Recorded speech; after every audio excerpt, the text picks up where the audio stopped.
This is Dan Lew on the phone, and I'm going to put this book up here for you all to see what we're going to discuss today.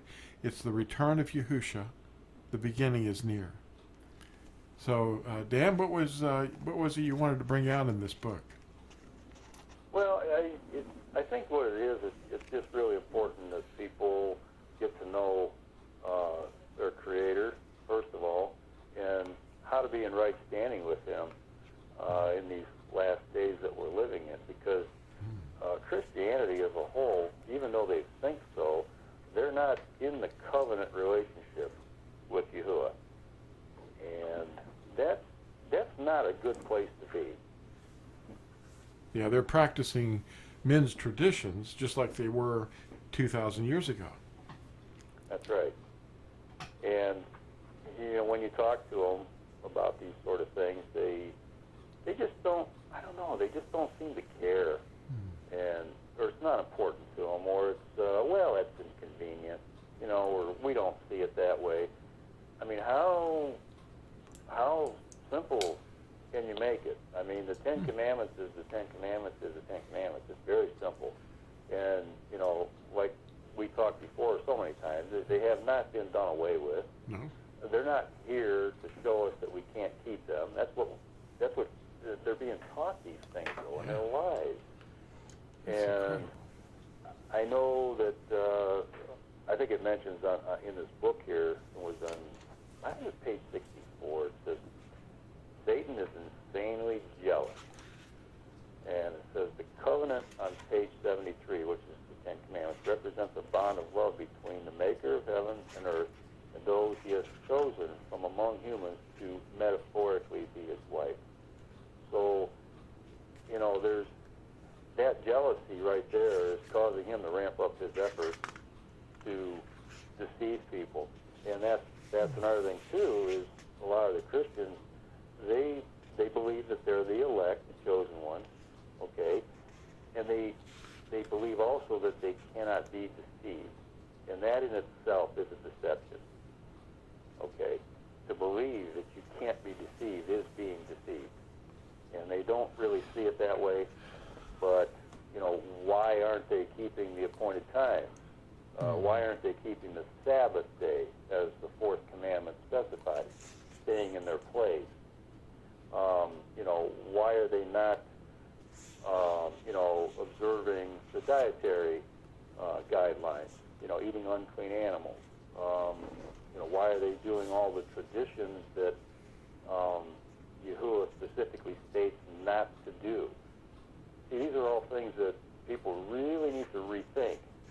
And to try to find a way to lovingly approach these people and not seem forceful or overbearing, that's a fine line, but it's something that we need to do. And also, if people are not made aware of these things, then, we're not doing our job as Natsarim, those who know the truth and have been charged with giving these teachings to people.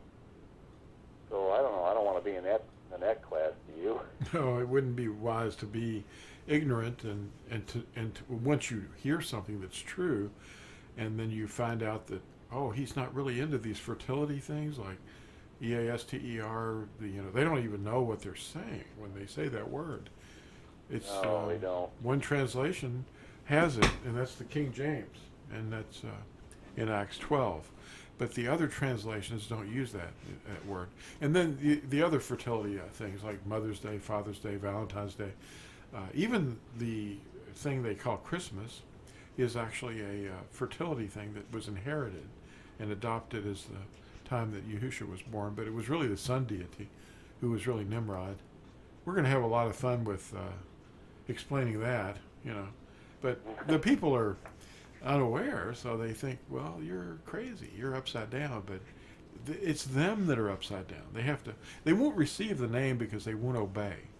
How will he give you his name unless you have a heart committed to pledging all of yourself to him, not holding back anything? Because, if you don't, he's not going to help you at all. I mean, he'll feed you, and hope. And he knows if you're going to convert or not, you know. But even his first Natsarim weren't fully converted. They were just common everyday people, like you and me. We're not anybody special. We're not empowered, but we have Yahusha in us, and that makes all the difference. The understanding is there, having His Spirit in us. Well, that's just it right there. You know, it's having His Spirit, His Ruach in us. Yeah. He gives us the understanding to understand, you know, the Word. And the Word is going forth, and it's His Spirit that's doing that in us. And there's some teachers out there that are teaching the exact opposite, that His Spirit is being withdrawn from this world, and that is not true. You know, where in Scripture is it saying that He is withdrawing His Spirit? He'll never leave us. He'll never leave us. His Spirit is being poured out on all flesh. I know. You know, so that people will prophesy, you know, they'll have dreams and see visions and, you know, speak the truth, but not the opposite.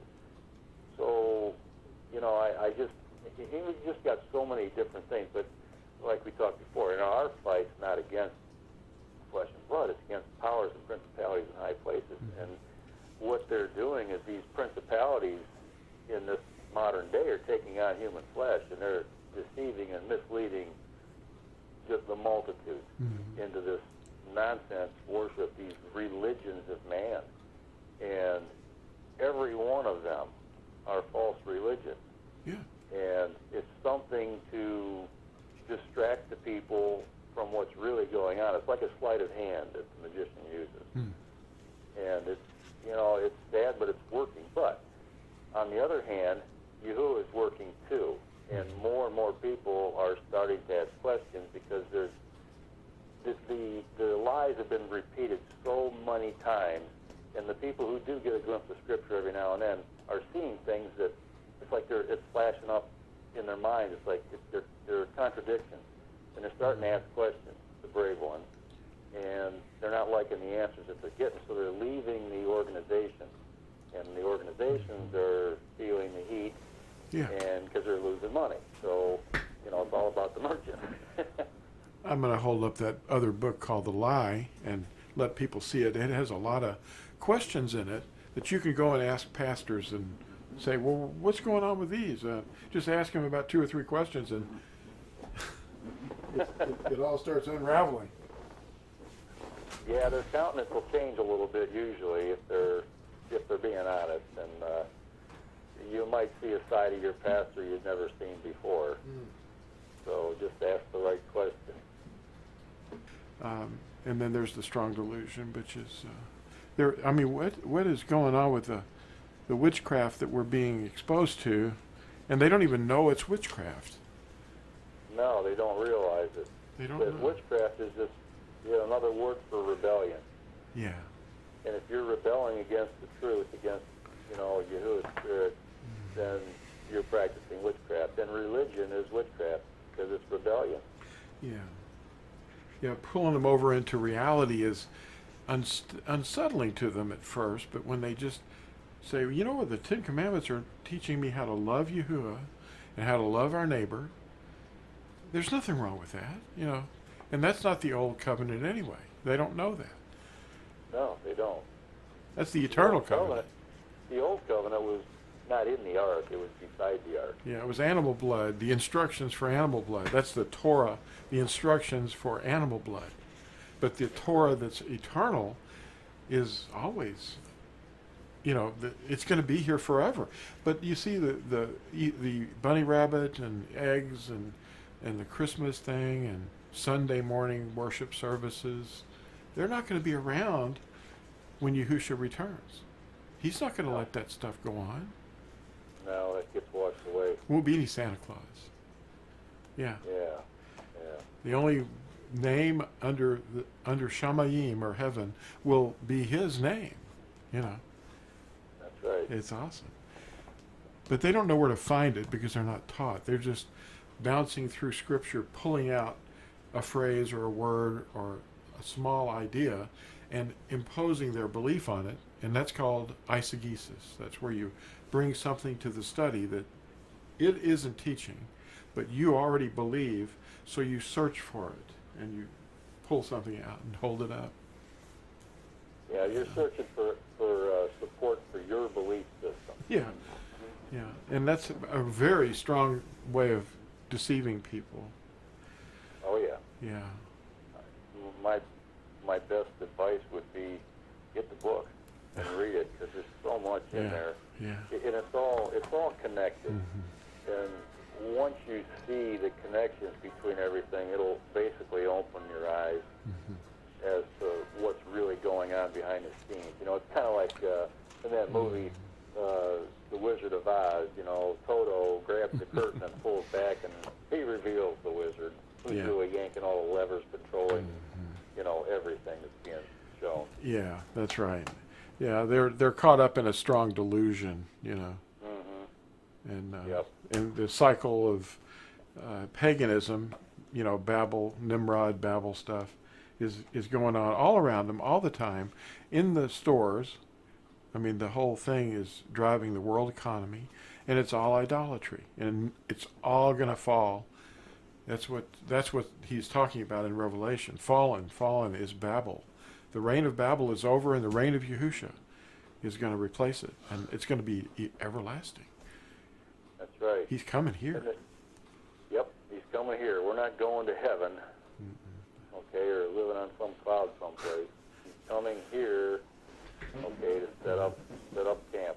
Yeah. It's going to be a permanent camp. So, but you know, that's another thing too, is these people that are being taught that, you know, you go to heaven or you go to the fiery place when you die. It's just such nonsense. Yeah.